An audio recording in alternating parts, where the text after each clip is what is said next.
Hi everyone, I'm teacher Andre from chrisamericas.com, where we help you level up and show the world the best version of yourself. Welcome to today's video, where we are diving into the art of conversation. Ever found yourself at a loss for words or palms sweaty at the thought of initiating a chat? Worry no more. Today we're unpacking the secrets to kickstarting conversations with confidence. Whether it's at a networking event, a party, or even a date, you're about to become a conversation connoisseur.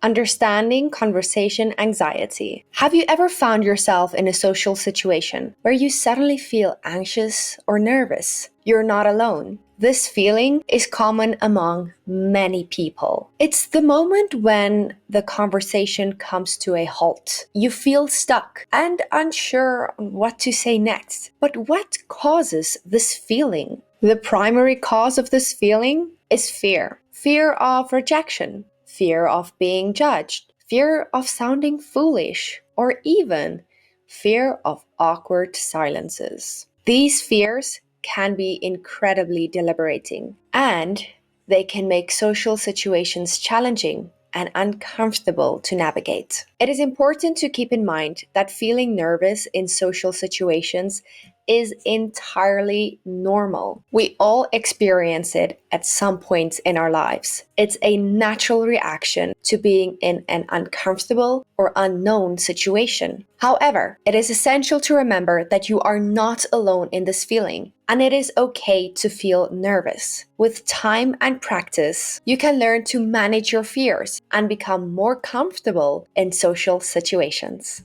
The question remains: how do we start a great conversation? There are a few factors that can make all the difference. Firstly, relevance is important. When you're initiating a conversation, it is essential to find a topic that is relevant to the person that you're speaking with. Finding this relevant topic can be as simple as asking about their hobbies or interests. Secondly, open-endedness is crucial. Rather than asking yes or no questions, try asking questions that require a more in-depth response. This can help to keep the conversation flowing and lead to more interesting discussions. Finally, interest is a critical factor. If you're genuinely interested in what the other person has to say, they'll be more likely to open up and engage in a conversation with you. Instead of asking generic questions like, "What do you do?" Try to ask more specific questions that shows that you are interested in their work or passions. You could try, "What's the most exciting part of your job?" This question is more specific and it shows that you have a genuine interest. Confidence isn't just a switch you flip on, it is built over time. Start by affirming your worth and visualizing successful conversations. And remember, the person you're talking to probably wants the conversation to go well just as you do. Practical tips and phrases. Arm yourself with these conversation grenades, the good kind, and watch your chats flow. Starting the day off at the office, or maybe busy getting your favorite drink. Something as simple as, "Good morning, how's your day going?" Meeting someone for the first time? "Hello, I'm Andre. Nice to meet you." Or, "Hi, I don't think we've met. I'm Andre." At a networking event? Try, "I've really been looking forward to this event. How about you?" Or, "This venue looks interesting. Have you been here before?" On a date? How about, "What's a passion of yours you wish you had more time for?" Or, "I'm really into reading. Do you have any hobbies that you're passionate about?" These aren't just questions. They're conversation starter gold mines. The art of listening. How do we have more engaging conversations? It's not just about what you say, but also how you listen. When having a conversation, try to use body language to show that you're interested. You can nod your head, keep an open posture, try to avoid fidgeting or crossing your arms. These little cues can help the other person feel heard and appreciated. Another thing to keep in mind is to validate the other person's feelings and perspectives. Even if you don't agree with everything they're saying, it is important to let them know that you understand where they're coming from. You could say something like, "Wow, that sounds like it was really difficult.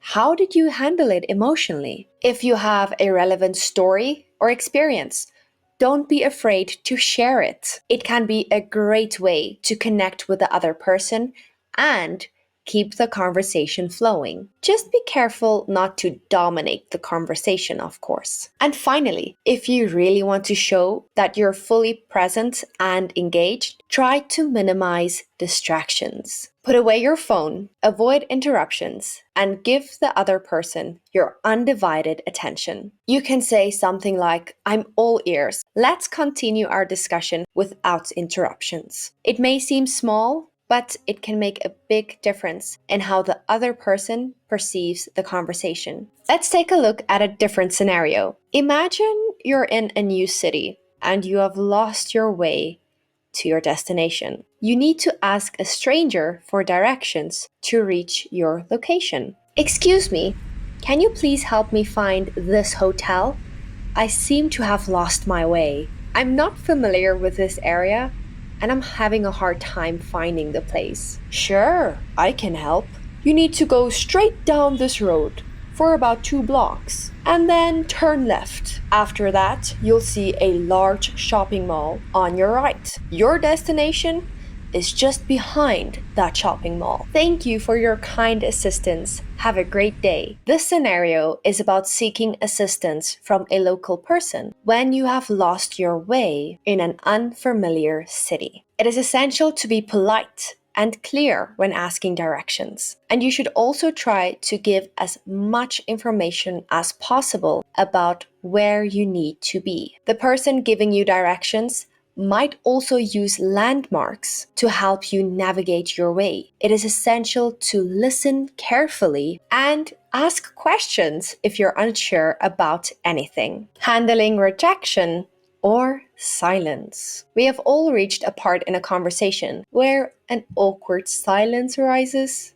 So a few things to get you going when that happens. Stay calm and composed. Remember, silence or rejection doesn't define your worth. When we are faced with rejection or silence, it is difficult to keep a level head, but it is vital to stay calm and composed. When you're faced with rejection, before reacting, try to take a deep breath and remind yourself that your worth is not determined by the opinions of others. When faced with an awkward silence, try to steer the conversation into a new topic or simply end the conversation and go on your way. Acknowledge small silences. Sometimes when we're having conversations, there are a few silent moments. Now, instead of feeling pressured to fill those silent gaps, acknowledge it. Pauses in conversations are entirely normal, and